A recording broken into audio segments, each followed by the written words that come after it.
Hey everybody, it's Dave here from Dragonhill Games, and in this video we're going to have a look inside one of the Planeswalker decks for the new upcoming set, Theros Beyond Death, specifically the Ashiok one.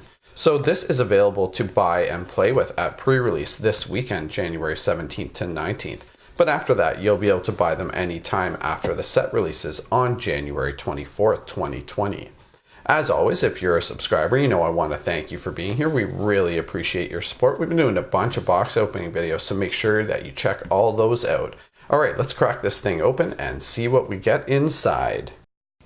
Alright, I'm sure these are laid out in typical Planeswalker deck fashion, so we should find a full ready-to-play deck featuring Ashiok, and then of course a couple of booster packs to open and enjoy. Alright, we'll get to Ashiok in just a second. So yeah, there's the deck. And I guess the booster packs will be inside here. Yes, they are. So we have some sort of instruction manual. And then, of course, a couple of awesome Theros Beyond Death booster packs. The Ashiok Planeswalker. And then, of course, the Ashiok deck. And a nice little cardboard deck box to go along with it. Alright, let's open the packs first, and then we'll get to the deck and what the contents of the deck are, and maybe a little bit about how it operates and everything. So, always exciting to open a few more Theros packs. Alright.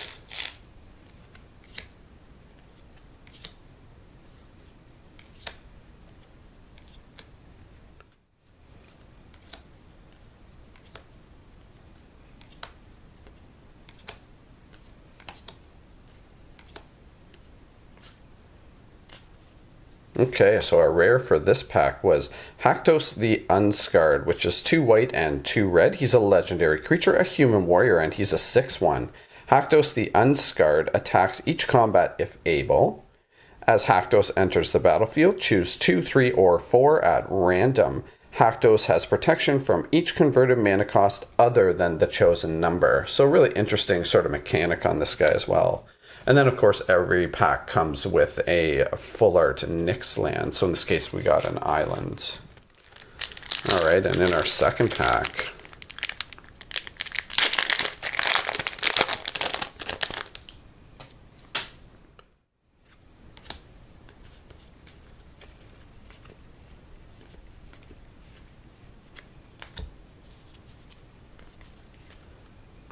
Alright, I really like this guy. So our rare for this pack was Citizen Champion, which is a green and 2. He's a creature, a human warrior, and he's a 1/3, but he has constellations. So whenever an enchantment enters the battlefield under your control, put a +1/+1 counter on Citizen Champion and draw a card. Pretty sweet. I'm sure he'll be going into things like Astrid Commander builds and things of that nature. And then we got a Forest Full Art Nyx land. Alright, let's have a look at Ashiok. So the Planeswalker deck, Planeswalkers are usually not really playable, but actually like this Ashiok, I think he's pretty cool. So he might make his way into some commander decks and things of that nature. And just before we get to him, I mean, obviously all the Planeswalker decks, Planeswalkers are always only available in foil. This guy's a little bit curly, so, not super straight like I've seen most of the other foils coming out of the set. And that could just be the way that he was kind of packaged in, this plastic package. Maybe a little bit of pressure on him might have curled him a bit. But it's probably more realistically, Wizards has had ongoing issues with foil curling. All right, on to the card. So Ashiok Sculptor of Fears is 1 black, 1 blue, and 4. He's a legendary Planeswalker, Ashiok, and he enters the battlefield with 4 loyalty counters. So his +2 ability, which is pretty cool, is a draw a card. Each player puts the top 2 cards of their library into their graveyard. So works really good with some sort of self-mill strategy, some sort of recursion strategy. And then his -5 ability is put target creature card from a graveyard onto the battlefield under your control. So as you can imagine, this would work really well with the +1 ability. We load down our decks with just sort of bonkers stuff that maybe we wouldn't normally be able to cast, until later in the game or whatever. And I mean, I understand that Ashiok is 6 mana, so he's going to be late game strategy anyway. but we can just kind of plus them, load up our graveyard with a bunch of stuff, and if we happen to have something really awesome, we can pay the -5 to return it to the battlefield, basically without paying its mana cost. Would be kind of really effective maybe in Commander too. I mean, you mill all your opponents, you get that Avacyn or something into one of your opponent's graveyard, and then bring it back on your side. Seems like a kind of a cool recursion type strategy. And then his -11, which would probably never happen. I mean, we would have to plus him, 3 times would get us to 10. So 4 times we'd have to plus him to be at 12. To be able to use the -11 is gain control of all creatures target opponent controls. So again, really sort of bonkers, ultimate, but realistically probably just would never happen. Okay, so what I'm going to do is I'm going to move all this stuff aside. I'm going to sort of sort this deck, and we'll go through everything and the quantities that you get inside here, and I'll be back with that in just a moment. All right, so I've sorted everything by rarity and into their quantities. So let's have a look at what's inside the deck and kind of discuss a little bit about what this deck is about. So I didn't actually mention, you do get an arena code for this entire deck on Arena. So that's one kind of thing that's really good value. You can use this code to get every card you see in this video on Arena as well. So that's pretty sweet include, of course. All right, there are 2 rares in this deck. Well, 3, but there's 2 different rares. So we'll start right here with Gravebreaker Lamia. And I can tell you, I know there's a few people, I can think personally of a few people in Commander that are going to abuse this card. It's actually really super good with any sort of graveyard strategy. So I can definitely see this being an include in some Commander decks for sure. So 1 black and 4, we get an enchantment creature. It's a Snake Lamia. It's a rare, obviously, and it's a 4/4. So all of that said, it's a lifelink, but it has this really awesome ability that when Gravebreaker Lamia enters the battlefield, search your library for a card, put that card into your graveyard, then shuffle your library. And spells you cast from your graveyard cost 1 less to cast. Really, really disgusting in a graveyard sort of recursion type strategy for sure. So really cool that there's a one of these in this deck, and that's the overall theme of this deck, is just kind of putting stuff in your graveyard. The creatures you control will get bonuses from cards going into your graveyards, and a lot of the cards in this deck have an escape mechanic, which is heavily featured in this set. But definitely a theme in this deck for sure. So we're going to want to be, putting stuff in our yard and then escaping it and doing things of that nature. So the other rare that's included in this set, and you get 2 of these, is Ashiok's Forerunner. And most Planeswalker decks have a card that is like this. It's like kind of like a tutor for your Planeswalker, right?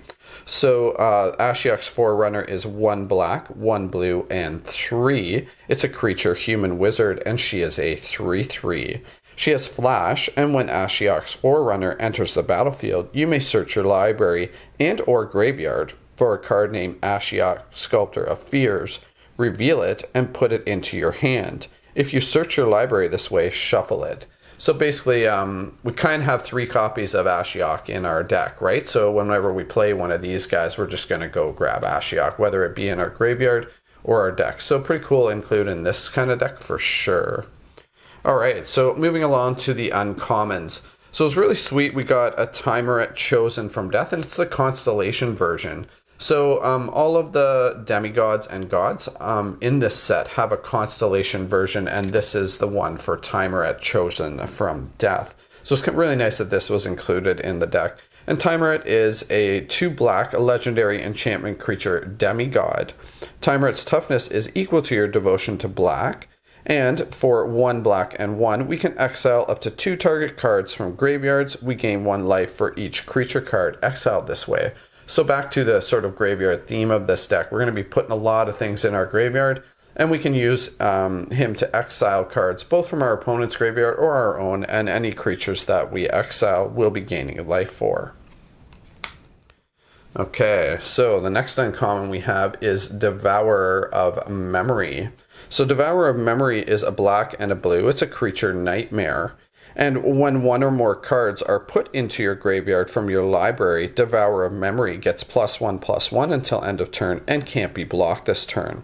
And you can pay 1 black, 1 blue, and 1, put the top card of your library into your graveyard. It's a 2/1. So back to the theme of every time, stuff kind of goes in our graveyard, our Devourer gets bigger, and, that's sort of how the deck operates. And there's 2 of those included in the deck. So moving along, the next one, and also working in the graveyard theme, is Swimmer in Nightmares. She is, or he is, a blue and 2. It's a creature, a nightmare merfolk. It's a 1/4. And Swimmer in Nightmares gets +3/+0 as long as there are 10 or more cards in a single graveyard. Swimmer in Nightmares can't be blocked as long as you control an Ashiok Planeswalker. So again, back to the graveyard theme, we're loading up our graveyard, and then this guy's going to basically always be a 4/4. And unblockable, of course, if we have an Ashiok. And then the next uncommon, and there was sort of 3 of those Swimmer of Nightmares. So the next uncommon we get 2 of is Pharika's Spawn. It's a black and 3 for a Gorgon creature. She is a 3/4 with escape 1 black and 5, and exile 3 other cards from our graveyard. Pharika's Spawn escapes with 2+1/+1 counters on it. When it enters the battlefield this way, each opponent sacrifices a non-Gorgon creature. So pretty cool, if you can escape her, pretty cool effect on there. Gets bigger, sort of it enters as a 5/6, and then our opponent has to sacrifice, probably will have to sacrifice a creature, right? I mean, our opponent likely won't be playing with Gorgons. And like I said, you get 2 of those. And then the last uncommon, which we also get 2 of, is Glimpse of Freedom. So for 1 blue and 1, it's an instant. We simply draw a card, and then it has the escape mechanic on it. 1 blue and 2, we exile 5 other cards from our graveyard, and we can cast this again from our graveyard. Okay, moving along to the commons. So the first one we have here, and we get 4 of these, so play set of Mindrack Harpy.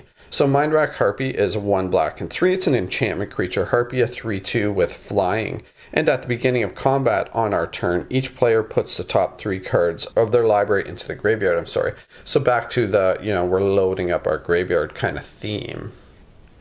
In a strange way, we're also kind of milling our opponent a lot. So that may end up being sort of a sub-theme of this deck for sure. All right, and then the next one, and we get 2 of these, is Elite Instructor. So for 1 blue and 2, it's a creature, human wizard, and she is a 2/2. When Elite Instructor enters the battlefield, draw a card and discard a card. So pretty sweet for putting something we actually want to get into our graveyard, and keeping our hand full. All right, the next one on the list, and we get 3 of these, is Underworld Charger. So Underworld Charger is 1 black and 2. It's a creature nightmare horse, and it's a 3/3. Underworld Charger can't block. It has escape for 1 black and 4, where we exile 3 other cards from our graveyard, and we can cast it from our graveyard for its escape cost. And then Underworld Charger escapes with 2+1/+1 counters on it. So when we escape, it's a 5/5. Pretty sweet. All right, the next card on our list, and we get 3 of these, is Sleeper of the Dead. So for 1 blue, it's a sorcery, and we tap target creature. It doesn't untap during its controller's next untap step. It's pretty good value, actually, for 1 blue. If it was instant, this would be sort of a really bonkers card.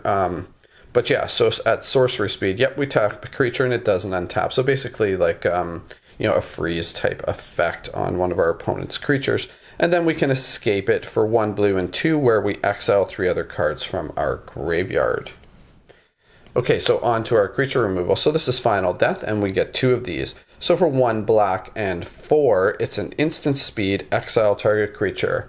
Pretty simple stuff. Exile target creature, end of story. Very expensively costed at 5 though, but it is instant, so decent creature removal for a deck like this.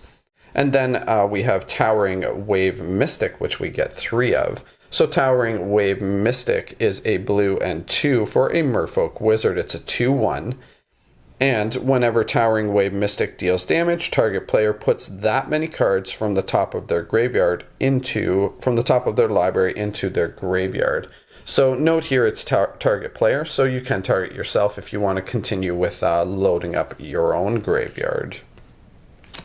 And then we have Funeral Rites. So Funeral Rites is 1 black and 2. It's a sorcery, And you draw a card, you draw 2 cards, lose 2 life, and put the top 2 cards of your library into your graveyard.